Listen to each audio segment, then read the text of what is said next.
احمق لوگ کہیں گے کہ مسلمان جس قبلے پر پہلے سے چلے آتے تھے اب اس سے کیوں منہ پھیر بیٹھے؟ تم کہہ دو کہ مشرق اور مغرب سب اللہ ہی کا ہے، وہ جس کو چاہتا ہے سیدھے رستے پر چلاتا ہے، اور اسی طرح ہم نے تم کو امت معتدل بنایا ہے تاکہ تم لوگوں پر گواہ بنو اور پیغمبر آخر الزمان صلی اللہ علیہ وآلہ وسلم تم پر گواہ بنے۔ اور جس قبلے پر تم پہلے تھے اس کو ہم نے اس لیے مقرر کیا تھا کہ معلوم کریں کہ کون ہمارے پیغمبر کا تابع رہتا ہے اور کون الٹے پاؤں پھر جاتا ہے۔ اور یہ بات یعنی تحویل قبلہ لوگوں کو گراں معلوم ہوئی، مگر جن کو اللہ نے ہدایت بخشی ہے وہ اسے گراں نہیں سمجھتے، اور اللہ ایسا نہیں کہ تمہارے ایمان کو یوں ہی ضائع کر دے۔ اللہ تو لوگوں پر بڑا مہربان ہے، صاحب رحمت ہے۔ اے پیغمبر صلی اللہ علیہ وآلہ وسلم، ہم تمہارا آسمان کی طرف منہ اٹھانا دیکھ رہے ہیں، سو ہم تم کو اسی قبلے کی طرف جس کو تم پسند کرتے ہو منہ کرنے کا حکم دیں گے۔ تو اپنا منہ مسجد حرام یعنی خانہ کعبہ کی طرف پھیر لو، اور تم لوگ جہاں ہوا کرو نماز پڑھنے کے وقت اسی مسجد کی طرف منہ کر لیا کرو۔ اور جن لوگوں کو کتاب دی گئی ہے وہ خوب جانتے ہیں کہ یہ نیا قبلہ ان کے پروردگار کی طرف سے حق ہے، اور جو کام یہ لوگ کرتے ہیں اللہ ان سے بے خبر نہیں۔ اور اگر تم ان اہل کتاب کے پاس تمام نشانیاں بھی لے کر آؤ تو بھی یہ تمہارے قبلے کی پیروی نہ کریں، اور تم بھی ان کے قبلے کی پیروی کرنے والے نہیں ہو، اور ان میں سے بھی بعض کے قبلے کے پیرو نہیں۔ اور اگر تم باوجود اس کے کہ تمہارے پاس علم یعنی اللہ کا حکم آ چکا ہے ان کی خواہشوں کے پیچھے چلو گے تو ظالموں میں ہو جاؤ گے۔ جن لوگوں کو ہم نے کتاب دی ہے وہ ان پیغمبر آخر الزمان صلی اللہ علیہ وآلہ وسلم کو اس طرح پہچانتے ہیں جس طرح اپنے بیٹوں کو پہچانا کرتے ہیں، مگر ایک فریق ان میں سے سچی بات کو جان بوجھ کر چھپا رہا ہے۔ اے پیغمبر صلی اللہ علیہ وآلہ وسلم، یہ نیا قبلہ تمہارے پروردگار کی طرف سے حق ہے، تو تم ہرگز شک کرنے والوں میں نہ ہونا، اور ہر ایک شخص کے لیے ایک سمت مقرر ہے جدھر وہ عبادت کے وقت منہ کیا کرتا ہے، تو تم نیکیوں میں سبقت حاصل کرو۔ تم جہاں ہوگے اللہ تم سب کو جمع کرے گا، بے شک اللہ ہر چیز پر قادر ہے۔ اور تم جہاں سے نکلو نماز میں اپنا منہ مسجد حرام کی طرف کر لیا کرو، بے شبہ یہ تمہارے پروردگار کی طرف سے حق ہے، اور تم لوگ جو کچھ کرتے ہو اللہ اس سے بے خبر نہیں۔ اور تم جہاں سے نکلو مسجد حرام کی طرف منہ کر کے نماز پڑھا کرو، اور مسلمانوں تم جہاں ہوا کرو اسی مسجد کی طرف رخ کیا کرو۔ یہ تاکید اس لیے کی گئی ہے کہ لوگ تم کو کسی طرح کا الزام نہ دے سکیں، مگر ان میں سے جو ظالم ہیں وہ الزام دیں تو دیں، سو ان سے مت ڈرنا اور مجھی سے ڈرتے رہنا، اور یہ بھی مقصود ہے کہ میں تم کو اپنی تمام نعمتیں بخشوں،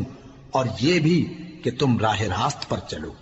جس طرح من جملہ اور نعمتوں کے ہم نے تمہیں میں سے ایک رسول بھیجے ہیں جو تم کو ہماری آیتیں پڑھ پڑھ کر سناتے اور تمہیں پاک بناتے، اور کتاب یعنی قرآن اور دانائی سکھاتے ہیں، اور ایسی باتیں بتاتے ہیں جو تم پہلے نہیں جانتے تھے، سو تم مجھے یاد کیا کرو، میں تمہیں یاد کیا کروں گا، اور میرا احسان مانتے رہنا اور میری ناشکری نہ کرنا۔ اے ایمان والو، صبر اور نماز سے مدد لیا کرو، بے شک اللہ صبر کرنے والوں کے ساتھ ہے۔ اور جو لوگ اللہ کی راہ میں مارے جائیں ان کی نسبت یہ نہ کہنا کہ وہ مرے ہوئے ہیں، وہ مردہ نہیں بلکہ زندہ ہیں، لیکن تم کو شعور نہیں۔ اور ہم کسی قدر خوف اور بھوک اور مال اور جانوں اور میووں کے نقصان سے تمہاری آزمائش کریں گے، اور صبر کرنے والوں کو بشارت سنا دو کہ ان لوگوں پر جب کوئی مصیبت واقع ہوتی ہے تو کہتے ہیں کہ ہم اللہ ہی کا مال ہیں اور اسی کی طرف لوٹ کر جانے والے ہیں۔ یہی لوگ ہیں جن پر ان کے پروردگار کی عنایتیں ہیں اور خصوصی رحمت بھی ہے، اور یہی سیدھے رستے پر ہیں۔ بے شک کوہ صفا اور مروہ اللہ کی نشانیوں میں سے ہیں،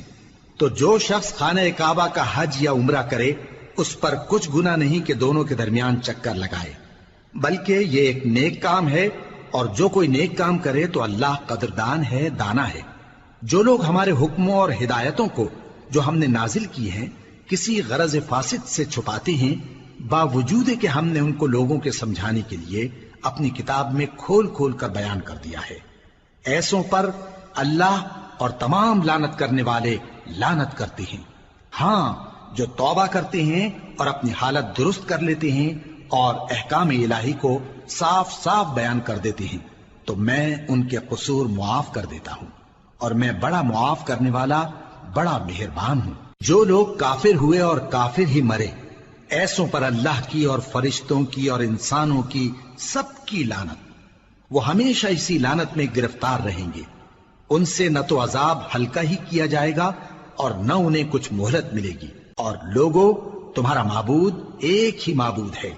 اس بڑے مہربان اور رحم والے کے سوا کوئی عبادت کے لائق نہیں۔ بے شک آسمانوں اور زمین کے پیدا کرنے میں اور رات اور دن کے ایک دوسرے کے پیچھے آنے جانے میں اور کشتیوں اور جہازوں میں جو سمندر میں لوگوں کے فائدے کے لیے رواں ہیں، اور میں جس کو اللہ آسمان سے برساتا اور اس سے زمین کو اس کے مردہ ہو جانے کے بعد زندہ یعنی خشک ہو جانے کے بعد سرسبز کر دیتا ہے، اور زمین پر ہر قسم کے جانور پھیلانے میں اور ہواؤں کے چلانے میں اور بادلوں میں جو آسمان اور زمین کے درمیان گھرے رہتے ہیں، عقل مندوں کے لیے اللہ کی قدرت کی نشانیاں ہیں۔ اور بعض لوگ ایسے ہیں جو غیر اللہ کو اللہ کا شریک بناتے اور ان سے اللہ کی سی محبت کرتے ہیں،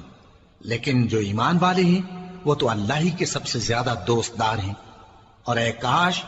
ظالم لوگ جو بات عذاب کے وقت دیکھیں گے اب دیکھ لیتے کہ سب طرح کی طاقت اللہ ہی کو ہے، اور یہ کہ اللہ سخت عذاب کرنے والا ہے۔ اس دن کفر کے پیشوا اپنے پیروں سے بیزاری ظاہر کریں گے اور دونوں عذاب الہی دیکھ لیں گے اور ان کے آپس کے تعلقات منقطع ہو جائیں گے۔ یہ حال دیکھ کر پیروی کرنے والے حسرت سے کہیں گے کہ اے کاش ہمیں پھر دنیا میں جانا نصیب ہو، تاکہ جس طرح یہ ہم سے بیزار ہو رہے ہیں اسی طرح ہم بھی ان سے بیزار ہوں۔ اس طرح اللہ ان کے اعمال حسرت بنا کر دکھائے گا اور وہ دوزخ سے نکل نہیں سکیں گے۔ لوگوں، جو چیزیں زمین میں حلال طیب ہیں وہ کھاؤ، اور شیطان کے قدموں پر نہ چلو، وہ تمہارا کھلا دشمن ہے۔ وہ تو تم کو برائی اور بے حیائی ہی کے کام کرنے کو کہتا ہے، اور یہ بھی کہ اللہ کی نسبت ایسی باتیں کہو جن کا تمہیں کچھ بھی علم نہیں۔ اور جب ان لوگوں سے کہا جاتا ہے کہ جو کتاب اللہ نے نازل فرمائی ہے اس کی پیروی کرو، تو کہتے ہیں نہیں، بلکہ ہم تو اسی چیز کی پیروی کریں گے جس پر ہم نے اپنے باپ دادا کو پایا۔ بھلا اگرچہ ان کے باپ دادا نہ کچھ سمجھتے ہوں اور نہ سیدھے رستے پر ہوں، تب بھی وہ انہی کی تقلید کیے جائیں گے۔ جو لوگ کافر ہیں ان کی مثال اس شخص کی سی ہے جو کسی ایسی چیز کو آواز دے جو پکار اور آواز کے سوا کچھ سن نہ سکے۔ یہ بہرے ہیں، گونگے ہیں، اندھے ہیں کہ کچھ سمجھ ہی نہیں سکتے۔ اے اہل ایمان، جو پاکیزہ چیزیں ہم نے تم کو عطا فرمائی ہیں ان کو کھاؤ، اور اگر اللہ ہی کے بندے ہو تو اس کی نعمتوں کا شکر بھی ادا کرو۔ اس نے تو تم پر بس مرا ہوا جانور اور لہو اور سور کا گوشت اور جس چیز پر اللہ کے سوا کسی اور کا نام پکارا جائے حرام کر دیا ہے۔ ہاں، جو مجبور ہو جائے بشرطے کہ اللہ کی نافرمانی نہ کرے اور حد ضرورت سے باہر نہ نکل جائے، اس پر کچھ گناہ نہیں۔ بے شک اللہ بخشنے والا ہے، رحم کرنے والا ہے۔ جو لوگ اللہ کی کتاب سے ان آیتوں اور ہدایتوں کو جو اس نے نازل فرمائی ہیں چھپاتے اور ان کے بدلے تھوڑی سی قیمت یعنی دنیاوی منفعت حاصل کرتے ہیں، وہ اپنے پیٹوں میں محض آگ بھرتے ہیں۔ ایسے لوگوں سے اللہ قیامت کے دن نہ کلام کرے گا اور نہ ان کو گناہوں سے پاک کرے گا۔